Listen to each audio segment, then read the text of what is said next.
That evening, she finally asked. I was sitting on the edge of the bed, scrolling through my phone, pretending to be absorbed in some mindless article about productivity. My wife, Hannah, walked out of the bathroom, the vapor clinging to her skin, her face softer than it had been all week. She hesitated for a moment before breaking the silence. "Why haven't you touched me?" she said, her voice barely a whisper. I looked up. Her eyes searched mine for something: reassurance, guilt, maybe even a fight. But all I gave her was a steady gaze and a slow breath. "I'm preparing for life as a bachelor," I said. The words landed heavily in the quiet room, cracking the air between us.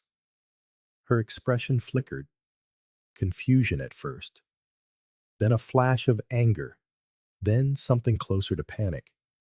"What the hell does that mean?" she asked, her voice rising. I didn't answer right away.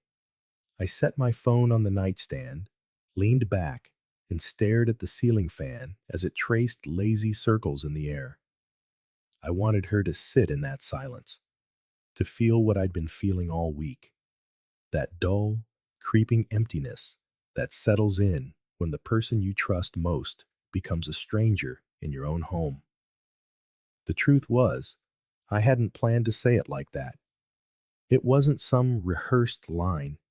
It just slipped out, raw and unpolished, because it was exactly what I had been doing, getting used to the idea that our marriage wasn't what I thought it was. 7 days earlier, I'd stumbled across the kind of truth that doesn't scream. It whispers. It doesn't hit you all at once. It drips into your mind, slow and steady, until you can't think about anything else. It started with a phone, not hers, mine, or at least the account we shared. I'd gotten an alert about data usage, something I usually ignore. But that night, curiosity got the better of me. When I opened the account log, I saw a surge of late night activity, all tagged to her number: messages, video calls, midnight, 2 a.m., 4 in the morning. I didn't confront her, not then. Instead, I just watched. I observed. It was like I'd been drafted into some cruel reality show where the prize was either the truth or complete heartbreak. Every morning, I'd wake up next to her, pretending nothing was wrong. I'd kiss her cheek, listen to her stories about work, and nod along like the devoted husband she thought I was. And every night, when she slipped out of bed to get some water or check emails, I'd see the glow of her phone screen in the hallway and hear the muffled laughter. So when she asked why I hadn't touched her in a week, the answer was simple: because touching her felt like lying. She didn't know that I knew. And maybe that was cruel of me, to let her think I was just tired or stressed. But I needed that distance. I needed to see what life felt like without her in my arms. And you know what? It wasn't as bad as I'd thought. Lonely, sure, colder. But it was also clarifying. Her reaction was almost comical. "A bachelor?" Hannah snapped, tossing the towel from her head onto a chair. Her damp hair clung to her shoulders. "Are you seriously telling me you want a divorce out of nowhere just because you've been moody?" I let out a laugh, but it wasn't the warm kind. It was the bitter, sharp-edged kind that cuts both ways. "Out of nowhere, Hannah? Nothing about this is out of nowhere." That stopped her. She froze, her arms wrapping around herself, as if the temperature in the room had suddenly dropped. I stood and paced to the dresser, pulling out a clean t-shirt, not because I needed one, but because my hands needed something to do besides shake. "You think I haven't noticed?" I said. The late night calls? The way you guard your phone like it's a vault? Her lips parted. A flicker of something, fear, calculation, crossed her face before she recovered, shaking her head. You're being paranoid. That's insane. I can't believe you're accusing me of. Don't, I cut in, my voice low but steady. Don't you dare gaslight me. The room fell quiet, save for the hum of the fan and the pounding of my own heart. The thing was, I hadn't even told her the half of it. I'd already run one of the numbers she texted through a reverse lookup. A name popped up. A man I didn't know, who suddenly had a place in my marriage. You've been distant, she said, finally, her tone softening, switching strategies. You've been cold to me, Mark. Maybe I've been on my phone more, but we haven't connected in months. I turned, the shirt still in my hands. You're right, we haven't connected. I wonder why that is. Her eyes glistened, tears on standby, ready to roll out at the perfect dramatic moment. The old me would have melted at that look. But now, I saw it for what it was. A tactic. She wanted me to doubt myself, to swallow the unease like I had so many times before. I walked past her, out into the hallway. Where are you going? She called after me, her voice cracking. Guest room, I said, over my shoulder. Since I'm apparently so paranoid, I figure I should start practicing. That night, lying on the stiff mattress, I realized something terrifying. I wasn't heartbroken, not yet. What I felt was heavier, stranger. I was mourning someone who was still alive, but already gone. The next morning, Hannah was in the kitchen, hair pulled back, trying to hit a reset button. She had coffee brewing and a mug set at my spot. Morning, she said softly. Morning. I sat, but didn't touch the mug. About last night, she began. I think we both said things we didn't mean. I raised an eyebrow. I meant every word. Her face tightened. Mark, you're acting like I've done something unforgivable. I leaned back. Haven't you? She flinched. It was a micro expression, the kind that leaks out before the mask can be put back on. Who is he? I asked quietly. She blinked. What? You heard me. Who is he? Her hands clenched around her own mug. There's no one. You're inventing stories. I chuckled, a low, humorless sound. If I'm inventing them, why do they line up so neatly with your late night calls? Your new habit of showering before bed instead of in the morning? You think I don't notice these things? The silence was her confession. I pushed my chair back and stood. You know what the cruelest part is, Hannah? You haven't even given me the dignity of the truth. I left her standing there, barefoot on the cold tile. That evening, when I came home, she was performing. Chicken roasting, music playing softly.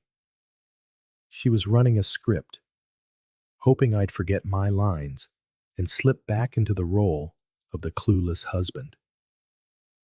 But I wasn't her audience anymore. Sit, she said, her voice pleading as she opened a bottle of wine. I thought we could reset. For a few minutes, she kept the small talk alive, but her eyes kept darting to her phone on the counter. Finally, I set my fork down. You know, it's not the affair that kills me. Her hand froze. There is no. Don't, I said flatly. We're past that. What kills me is that you're sitting here, pouring me wine, and pretending like I don't already know. Her lip trembled. Do you love him? Her head snapped up. What? No, it's not like that. Then what is it? I demanded. What does he give you that you stopped wanting from me? It was just attention, she whispered. He made me feel noticed. Noticed? The anger simmered. The 20 years I've spent working my hands raw for this family, That didn't count as noticing? It's not the same, she cried. You're damn right it's not, I muttered. I took a long drink of wine. Finally, I looked at her. What's his name? She whispered it, like saying it too loudly would make it more real. Her tears finally spilled over, dripping onto her plate. Mark, please, it wasn't supposed to go this far. Save it, I said, standing. You wanted attention, and you got it, but you forgot one thing. She looked up, desperate. What? You forgot that I was noticing too. The next morning, she poured me coffee again, a weak smile on her face. I didn't touch it. Instead, I pulled out my phone, tapped the screen, and set it face up on the counter. On the display was his picture, her face drained of all color. Mark, recognize him? She swallowed hard. Please, don't. Don't what? Pretend I don't know what's been happening? I leaned in. You think I'm just some dumb husband, too busy to notice when his wife checks out of their marriage? I pocketed the phone and walked out without another word. I didn't go to work. Instead, I parked 2 blocks from his apartment complex, a bland brick building for people who want to look successful without actually being it.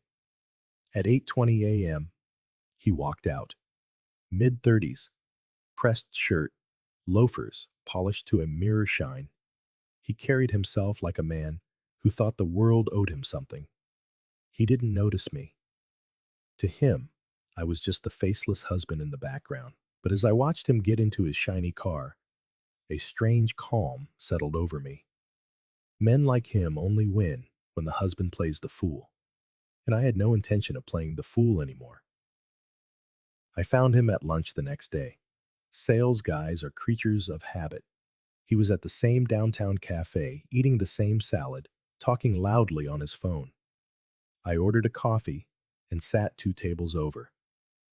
When his eyes finally met mine, I saw it, a flicker of recognition. He knew who I was. He froze, his fork hovering halfway to his mouth. Slowly, he set it down.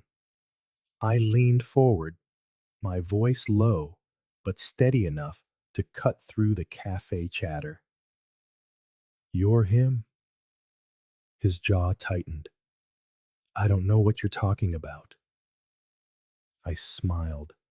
Cold, empty thing. You don't have to. I already know. He glanced around, suddenly aware of the fluorescent lights and the people nearby. Look, he said, his voice softer now. This isn't what you think. I chuckled. It's exactly what I think. The silence stretched between us, heavy and thick as a storm cloud. Finally, he cleared his throat. She told me you two were unhappy, that you were basically over. My blood ran hot, but my voice came out cold and even. Funny, she never mentioned that to me. His face went pale. I stood, picked up my untouched coffee, and walked out without a backward glance. That night, Hannah was waiting for me when I got home. Judging by the frayed edge in her voice, she must have been pacing for hours. Where have you been? Out? Don't do this, she pleaded. Don't shut me out like this. I told you I made a mistake. I dropped my keys on the counter. A mistake has an end, Hannah. Yours was a project, and today I ended it. The color drained from her face. What the hell is that supposed to mean? It means I had a chat with him, made sure he understood the situation. Her eyes widened in horror. No, you didn't? Mark, what did you do? Relax. He's still breathing, but he knows the score now. He knows I'm not some clueless idiot sitting at home, waiting for you to come back from your late nights at the office. She sank into a chair, her face in her hands. Oh my God. I watched her, waiting for the anger, the denials, for any kind of fight. But what came next was worse. He's going to hate me now, she whispered. Not, I'm sorry. Not, I love you. Not, can we fix this? Just that. And in that moment, something inside me finally snapped. Because it wasn't me she was afraid of losing. It was him. Lying in the guest bed again that night, the truth came with a clarity so sharp it was almost peaceful. Hannah had already made her choice. She just hadn't realized that I had made mine too. The next morning, I didn't wait for her to ask where I was going. I was already packing a bag, just the essentials: jeans, shirts, my toiletries, the few things I owned that were truly mine. She sat at the kitchen table, pale and silent, watching my every move as if I were slowly erasing her from my life with each folded t-shirt. You're leaving? She finally said, her voice a brittle whisper. I'm preparing, I corrected. For what? For my life. Without you in it. Her face crumpled. You don't mean that. You're just angry. We can fix this. I zipped the duffel bag and slung it over my shoulder. I'm not angry, Hannah. That's the problem. I should be.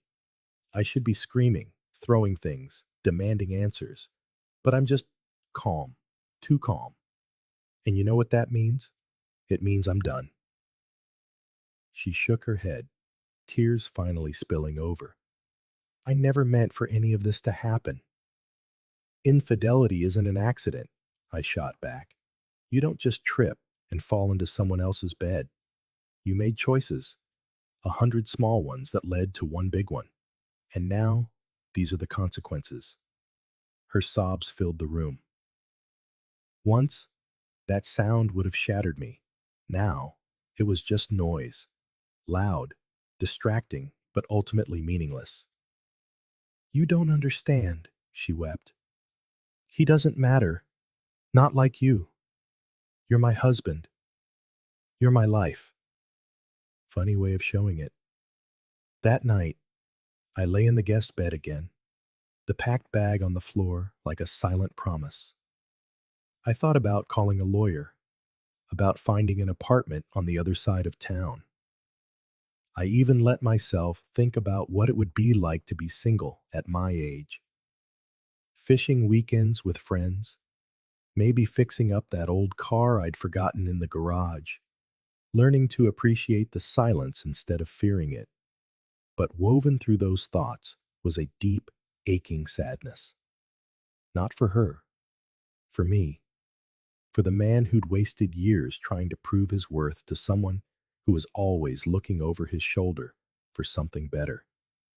I turned on my side and made a promise to the darkened room. Tomorrow, I stop preparing. Tomorrow, I start doing. When I came downstairs the next morning, she was waiting at the table again. In front of her was a stack of pamphlets. Not divorce papers. Marriage counseling brochures. She pushed them toward me with a trembling hand. Please, she whispered, just try. One session. If you still want to leave after that, I won't fight you. I looked at the glossy photos of smiling couples holding hands, and I almost laughed. Therapy doesn't work on ghosts, Hannah, I said, walking past her. Because that's all she was to me now, the ghost of the woman I married. And I was done living in a haunted house. That Friday, I went to the lawyer's office. It smelled of old leather and settled dust, the kind of place where endings are written into neat legal paragraphs. He asked the usual questions: assets, children, years married. I answered them all dispassionately, as if filling out a form for a job I didn't want, but knew I had to take. When he asked if reconciliation was a possibility, I just shook my head.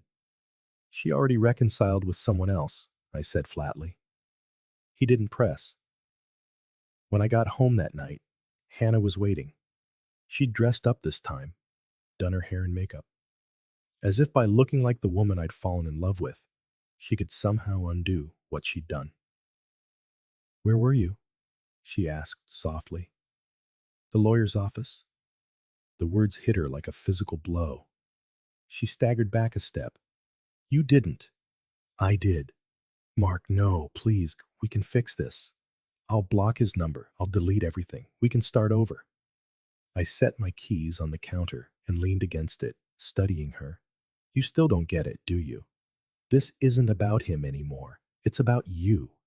It's about the choices you made long before I ever learned his name. She shook her head violently, a torrent of denial. No, it's not too late. I can prove it to you. I'll go to counseling. I'll do anything. I cut her off. Counseling can't resurrect a body, Hannah, and trust is dead and buried. She covered her face, her shoulders shaking with ragged sobs. I didn't move to comfort her. Not this time. The next morning, I packed the truck. It wasn't practice anymore. My clothes, my tools, and the old recliner I'd rescued from the garage, where she'd banished it years ago. She stood in the doorway, clutching her robe so tightly it was a wonder the fabric didn't tear. Where will you go? She whispered. Doesn't matter, as long as it's not here. Her tears spilled over again. I never stopped loving you, you know. I paused, one hand on the tailgate. Maybe you loved me, Hannah, but you didn't respect me. And without respect, love is just noise. Her sobs followed me as I climbed into the cab, turned the key, and pulled out of the driveway for the last time. The road stretched ahead, long and empty in the morning sun. And for the first time in months, I felt something I hadn't expected. Peace. Not joy, not even relief. Just a quiet, settled peace. The kind that comes when you finally stop fighting a war you were never meant to win. I didn't know what my new life would look like. I knew it would be lonely, and that it would hurt in ways I couldn't yet imagine. But it would be mine. It would be honest. No secrets, no games, no glowing phone screens in the middle of the night. And as I drove, windows down, the wind whipping through the cab, I realized a simple truth. Sometimes the bravest thing a man can do isn't to fight to hold on. It's knowing when to let go.